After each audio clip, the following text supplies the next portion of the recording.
வணக்கம். இன்றைய முக்கிய செய்திகள். யானைகளின் அட்டகாசமும் பொருளாதார அழிவுகளும். தாங்கோனா துயரில் விவசாயிகள் தடுப்பது எப்படி என்றொரு ஆராய்ச்சி. கிராமங்களில் யானைகளால் விளைநிலங்களில் ஏற்படுத்தப்படும் அழிவுகள் தொடரும் பட்சத்தில் இவ்வழிவுகளை குறைப்பதற்கு அல்லது விளைநிலங்களை பாதுகாப்பதற்கு அரசாங்கம் 2 முன்னோடி திட்டங்களை அறிமுகப்படுத்தியுள்ளது. அத்திட்டங்களாக தற்காலிக விவசாய மின்வேலி மற்றும் கிராம மின்வேலி முதலான திட்டங்களை முன்னெடுக்கவுள்ள நிலையில் இந்நடவடிக்கைகள் தொடர்பில் தேசிய பாதுகாப்பு தொடர்பான ஜனாதிபதியின் சிரேஷ்ட ஆலோசகரும் ஜனாதிபதி பணிக்குழாம் பிரதானியுமான சாகல ரத்நாயக்க தலைமையில் துறைசார் நிறுவனங்களின் தலைவர்களுடன் இடம்பெற்ற கலந்துரையாடலில் இது தொடர்பில் ஆராயப்பட்டது.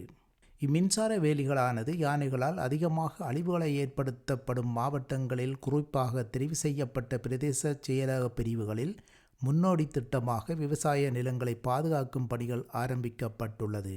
மேலும் அறுவடை செய்யும் காலம் வரை அத்தெரிவு செய்யப்பட்ட விவசாய நிலங்களை பாதுகாக்க தற்காலிக விவசாய மின்வேலி அமைப்பதில் கவனம் செலுத்தப்பட்டது. அத்துடன் சம்பந்தப்பட்ட விவசாயிகள் அறுவடை செய்தபின் விவசாய மின்வேலியை ஆற்ற வேண்டும்.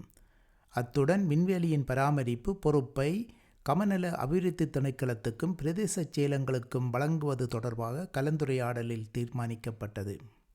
இத்தீர்மானங்களை அமுல்படுத்துவதில் எழும் சிக்கல்கள் தொடர்பான விரிவான அறிக்கையொன்றை ஜனாதிபதி ரணில் விக்ரமசிங்கவுக்கு கையளிப்பதற்காக தயார்படுத்தும்படியாக சாகல ரத்நாயக்க சம்பந்தப்பட்ட அதிகாரிகளுக்கு பணிப்புரை வழங்கினார். இக்கூட்டத்தில் சம்பந்தப்பட்ட அதிகாரிகள் கலந்து கொண்டனர். முதிரை மரங்கள் கடத்தல் முறியடிப்பு. வவுனியா மாவட்ட குற்றவியல் புலனாய்வு பிரிவருக்கு கிடைத்த இரகசிய தகவலின்படி வவுனியா ஓமந்தையில் வவுனியா கல்மடுவிலிருந்து கடத்தப்பட்ட 2 லட்சம் பெறுமதியான 24 முதிரை மரக்குற்றிகள் ஓமந்தை பகுதியில் வைத்து கைப்பற்றப்பட்டன. கடத்தலுக்கு பாவிக்கப்பட்ட கேப் மற்றும் பட்டா வாகனமும் தப்பியோடியவர்களால் கைவிடப்பட்ட நிலையில் போலீசாரால் மீட்கப்பட்டன. இச்சம்பவம் தொடர்பான மேலதிக விசாரணையினை வவுனியா மாவட்ட குற்றவியல் புலனாய்வு பிரிவினர் முன்னெடுத்துள்ளனர். ஜனாதிபதியின் வெசாக் தினச் செய்தி. வெசாக் தினம் என்பது கௌதம புத்தரின் பிறப்பு, ஞானம் பெறல் மற்றும் பரிநிர்வாணத்தை நினைவுகூரும் உலக பக்தர்களின் புனிதமான நாளாகும். உள்நாட்டிலும் வெளிநாட்டிலும் உள்ள பௌத்தர்கள் விளக்குகளை ஒளிரவிட்டு வழிபாடுகளுக்கு முன்னுரிமை அளித்து மிகுந்த பக்தியுடன் இதனை கொண்டாடுகின்றனர். சிறந்த நாளைக்காக இன்றைய தியாகம் செய்வோம் என்ற கௌதம புத்தரின் போதனையின் அடிப்படையில் ஞானம் பெறுவதற்காக புத்தர் கொண்டிருந்த பெரும் உறுதிப்பாட்டை ஒரு நாடாக இந்த இக்கட்டான தருணத்தில் நாம் அனைவரும் வளர்த்து கொள்ள வேண்டும். சம்பத்த சம்மானசோ அனைவரையும் சமமாக நடத்தும் பௌத்த உபதேசத்தை இன்று நாம் நினைவு கூற வேண்டும். அதேபோல் ஒரு நாடாக அதை நடைமுறையில் செயல்படுத்துவதை உறுதி செய்ய வேண்டும். இனம், மதம், சாதி, கட்சி வேறுபாடின்றி நாம் அனைவரும் ஒன்றிணைந்து கட்டியெழுப்பப்படும் இந்நாட்டை தொடர்ந்து முன்னோக்கி கொண்டு செல்ல வேண்டும். அதற்கு புத்தரின் போதனைகள் வழிகாட்டும்.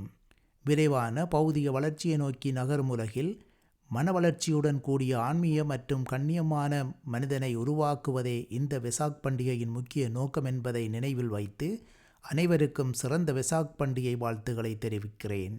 களைகட்டிய வைகாசி திருக்குளிர்ச்சி சடங்கு.